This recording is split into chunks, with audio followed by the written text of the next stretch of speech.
What's up, guys? It's Sam. I am going to talk today about how you can track your retirement and kind of what I'm doing, and then just what the general finance community thinks and how soon you can retire. So I'm going to go through a couple different things. The first thing that I want to talk about is called the 4% rule. This basically says that whatever your annual expenses are, so if you spend $50,000, if you multiply that by 25, then that is the amount of money that you need to retire. So it's called the 4% rule because 4% of whatever your net worth is, you can spend each year, or multiply your expenses by 25. It's the same thing.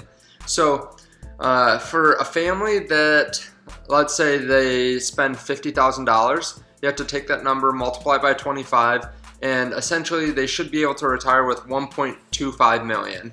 So that means that the principal will never go down to zero, and that they don't get any other pay in there. So no Social Security, no side income, nothing like that. And what this comes from is called the Trinity study. It was a study that showed that over the last, I believe it's 100 years or so, they took every market condition over those 100 years, and there was a 95 or 96% chance that the person wouldn't run out of money after 30 years if they followed the 4% rule. So they had all their money in stocks, and there was a 95 or 96% chance that they would not run out of money. Now, some people aren't comfortable with this. Some people want more money than that. So most people retire with much less, with only a couple $100,000. And then Social Security. So it kind of depends on whether you believe that you'll get Social Security, whether you're going to make any other money, but it's kind of a good milestone to use if you're trying to plan out how much money you need to retire. Some people say you need $5 or $6 million. That is pretty substantial. And unless you're going to be spending hundreds of thousands of dollars a year in retirement, that usually is too much money. So the 4% rule is a good rule of thumb for those that are trying to figure out what they want to do for saving. Now, someone who runs a blog online, a very popular financial blog, his name is Pete Adney, retired at 30, and he made this article called The Shockingly Simple Math Behind Early Retirement. He runs the blog Mr. Money Mustache, and he made this graph. So essentially what this article says is that depending on your savings rate, so whatever you spend or whatever you save divided by how much you get paid after taxes, that makes your savings rate. Depending on what your savings rate is, you can figure out how long it's going to be before you hit that 4% rule. So this takes a couple assumptions into It takes a couple assumptions here. It assumes that you'll get 5% investment returns, so pretty safe, pretty conservative. And then he assumes that you'll live off the 4% withdrawal rate. So this also assumes that you don't get pay increases, but it's pretty interesting because it breaks everything down by your savings rate. So it shows the UK, it shows the United States on here, the average savings rates, but for everyone that's saving 10%, assuming you don't get Social Security and you just have to live off your investments, it will take you 52 years to retire, 51 years. Then as you save more, it exponentially decreases. So if you look at saving, let's say, 50%, it takes about 17 years to retire saving 50%. So if you make $100,000, let's say $80,000 after taxes, and you only spend 40, you should be able to retire after 17 years. They show it down here a little bit easier to see, but based on your savings rate, you should be able to determine how long it takes to retire. So if you can save 60%, it takes 12 and a half years. If you can save more, that's great. And this is assuming you are starting at zero. So maybe not the best barometer for everyone, not the best gauge if you're maybe halfway through, but it's good for people starting out. Also good if you are, let's say, halfway through and then you decide, okay, well, if I bump up my savings rate a lot higher, then it should be a lot quicker to retirement. So that is a great resource for a lot of people. I would suggest just reading his stuff in general because he's pretty hardcore and is pretty frugal, but has very interesting outlooks on some of this stuff. Now, another way to measure your tracking towards retirement is how many days of financial independence you have. So I'm going to walk through this as best as I can and just try to stay with me here. So let's say your family spends $60,000 a year. Now you can break that up into how much it takes every day, how much you spend every day on average. So you can take your annual spend by divide that by 365, and generally you spend about $164 a day. So not a ton, but it's pretty substantial when you consider every day you're spending 165. So if you take this $164 and multiply it by 25, that's how much net worth you'll need when you retire for one day of not working. So using that 25 times rule, or the 4% rule, you get 1 day of financial independence for every $4,100, if that makes sense. So if you have 365 times this number, you should be able to retire. Using this, it should be about 1.5 million. So I'll just show that here, times 365. Yep, exactly 1.5 million would get you that. So for $4,109 is what you need for 1 day of not working and just drawing on your investments. So what you can do with this is you can look out and see how long it will take you to get each day of financial independence based on where you are now, because this is what you would need if you were retiring today. So if you have 20 years to retirement, you can assume that you'll get some interest rate in the meantime. So what I did was I plugged in 20 years to retirement. Maybe you're young, maybe you're old, but this should work. So I'm 24 right now. If I was going to retire at 44, I have 20 years to retirement. I'll assume, I guess, 7% interest rate on my investments for the next 20 years on average. And that's about what the market is, maybe a little bit lower than the market even. And what you can do is you can take this number, this net worth for 1 day, and divide it by 1.07 to the 20th power. So I won't go into exactly how that math works out, but 1.07 times the 20th power will get you the investment returns over that 20 years. And you can divide this number by that number to figure out how much today you would need to invest to then get this number in 20 years. So for every $1,060 you would save today, in 20 years, that should buy you 1 day of financial independence. So that's one way to look at it. As time changes, you have to change this a little bit because you have less years to retirement. But it's kind of an interesting thing to look at. How I use it is I put $40,000 in there, assuming that I'll spend $40,000. Again, I'm single right now, so it could be lower, it could be more. And then I look, $707 today is what I get, is what it costs for 1 day of financial independence. So if I can save that, let's say every week I can save $700, that's really significant because that means that I'll have 50 days of financial independence after this year. So that would be pretty difficult to do because that is what, $35,000, but it's not impossible.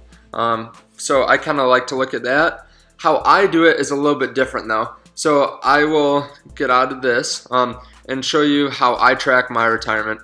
So stay with me here, but here's how I look at it. I use the 25% rule, but sometimes I like to look at my progress a little bit quicker. So I am negative net worth still.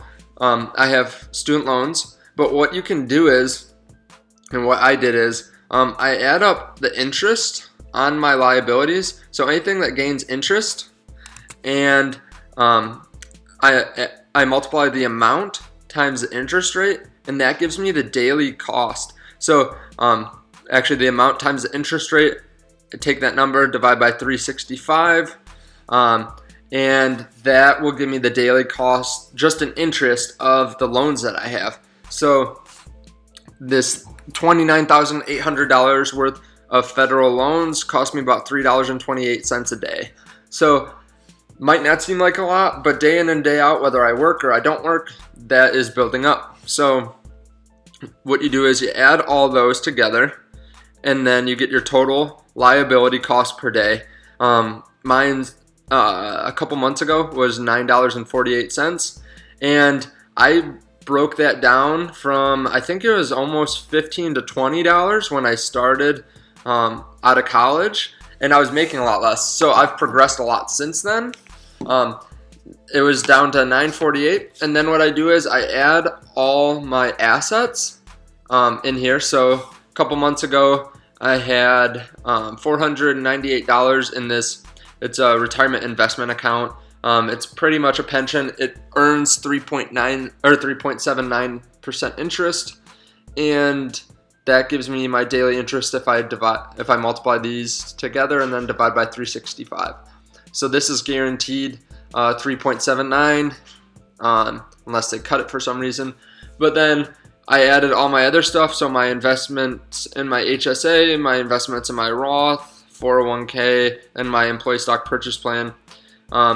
This I actually meant to change to 9%. So you have to assume a certain interest rate. I assume these not accounting for inflation, because these are without inflation too. So I just assume that I'll get 9% on all these investments except for this one.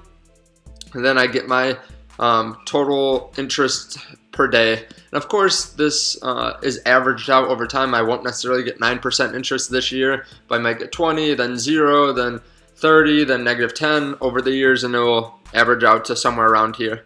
So then you can add these two together and find the difference. So that shows me my daily difference in my interest costs. So as time has gone on, I've updated this. I'm going to do it monthly now, but one of the latest ones shows $9.19 in liabilities, and then it shows all my assets that I get paid on. I assume 2% interest on my cash. I put in some stocks that I bought here, some other stocks, all this good stuff. And then I find my daily interest. So over time, over the last 4 months or so, it's gone from $2.26 to $3.16 in my asset daily interest, or capital gains, or however you want to look at that. One thing that's hurt me, I did this right after the correction in the stock market of 14%, so these were higher. But as time goes on, you can kind of look at how it's changed. And I could increase this if I put some of this cash into investments, but I'm saving up for a house, and that will help me in the long term by cutting down my housing expenses. So what I do from there is I go down here, I type in how much money I'll have by 60. So I take this amount and multiply it by 1 plus the interest amount, and then take that basically times the number of years. So I did 36 years to retirement. I'm 24, and I'm gonna say 60 I'm gonna retire. 36 times 12, so that's the number of months, and then I'm subtracted the number of months since I turned 24 just to be more accurate, and then divided by 12 for the number of years. So basically take it times how many years you have towards the retirement, until retirement, and then that will give you the money that you have by the time that you are looking at. So by 60, I should have this amount in all these different holdings, based on what I have now, for a total of $253,000.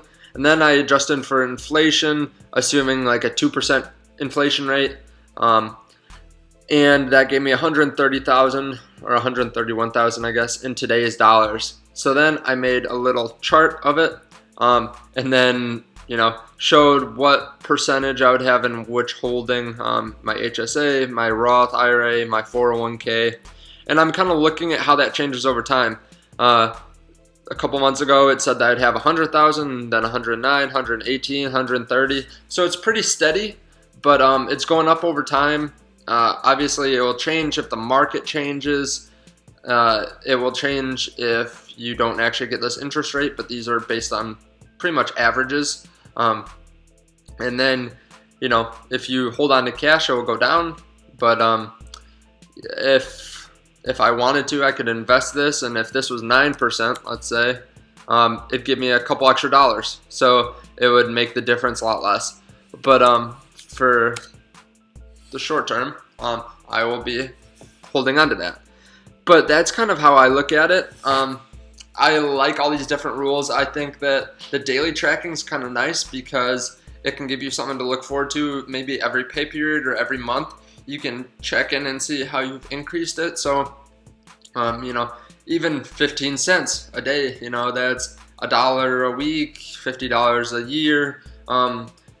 If you increase that, eventually it will become more exponential, and then maybe the market returns more than you can put into it.